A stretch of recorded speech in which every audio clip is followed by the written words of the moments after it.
cyclists put in their input on that. And in the fall, we noticed here in the West Seattle that the least amount of response to that first draft was from West Seattle. And you guys know West Seattle. If we feel we're being ignored, we speak up. So Don Brubeck here formed a new group, West Seattle Bike Connections, and he'd like to make a few words about the potential for a greenway to connect this junction, our Admiral Junction, to the California Junction. I know we have sharrows on California, but the idea behind a bike master plan is to make sure we accommodate cyclists of all abilities. So Don? Right. So this street goes from Admiral to California Junction. It's wider than most. It's almost like one of those old streetcar streets. So it has plenty of room for cars to park and for bikes in groups, for kids going to school, like to Lafayette or to Madison or to West Seattle High School, as an alternative to riding on California. So people who are not the real hardy, go-anywhere cyclists can feel safe on a street like this if the cross-traffic on the hills can have traffic calming, either stop signs or circles or something to make it so that bikes and pedestrians, people walking or on bikes, have priority over cars as they travel this direction. And the cars will go a little bit slower than that one when there are kids present. So it's and some of these streets actually combine with some stormwater improvements like rain gardens. That's not necessarily part of the concept, but it's happening in Ballard and I think Greenwood.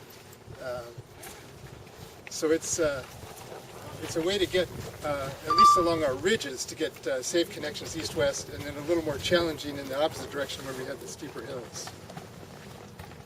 So this has been one of the things that we really hear from everybody is, how do you separate because it's really true that for lots of folks, they do not want to be mixing with traffic. And even if you just have a bike lane and a stripe, they still don't feel comfortable.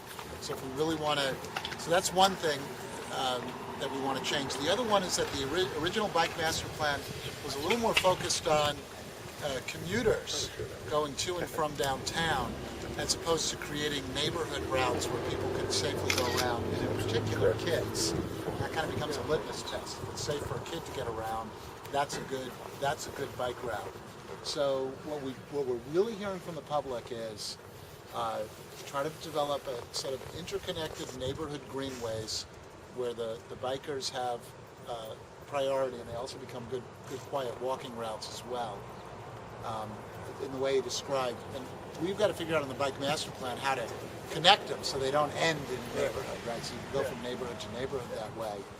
And then in the really dense areas, how do you get really separated cycle tracks, something that has more separation from the cars, to really reduce the car-bike conflicts, as well as reduce the pedestrian bicycle conflicts. Because what you find is on streets where there's heavy traffic, the bikers will go onto the sidewalk, and that's not good either, right? They're allowed legally on the sidewalk. They have to yield. They have to conduct themselves at a slow speed, but it's just not ideal by any means. Trying to mix bicycles and pedestrians, and certainly on busy streets where there's bicycles and cars is challenging. So getting separated neighborhoods where you got more room, trying to find the streets that can serve as the interconnected neighborhood greenways, and then in the dense areas like downtown, or when you've got to go through choke points, you've got to go into downtown. We do. Really trying to get separated tracks for bikes, separated for cars and walkers is the key. And it's going to be challenging because, it's, you only have so many, you got a lot of right-of-way, but you still have to, reallocating right-of-way is always a challenge in this city. Whether it's for buses, whether it's for transit, whether it's changing a parking spot to a loading zone, it's always challenging to reallocate right-of-way. So, thank you for your work on this. Great, let's head on. Dave, can I have that 15 seconds? Sure. Just, again, my name's Carl DeYoung, and I'm the co-chair of the Southwest District Council, which is kind of the umbrella group for the West Seattle Neighborhood Associations.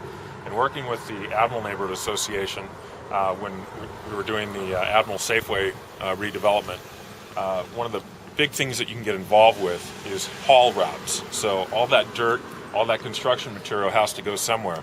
And so you'll notice that this is a great thoroughfare for folks. These yellow signs indicate that that is bus parking for the kids from Lafayette. What we had was a situation of those double dump trucks rolling down Lander here and then making this right onto 45th. And so they were engaging with cyclists and also with kids that were trying to get on the bus. So we were able to work with our partners at City Hall to have that changed and actually enforced what was promised to us. So just another value added proposition of joining your local community council. Thank you very much.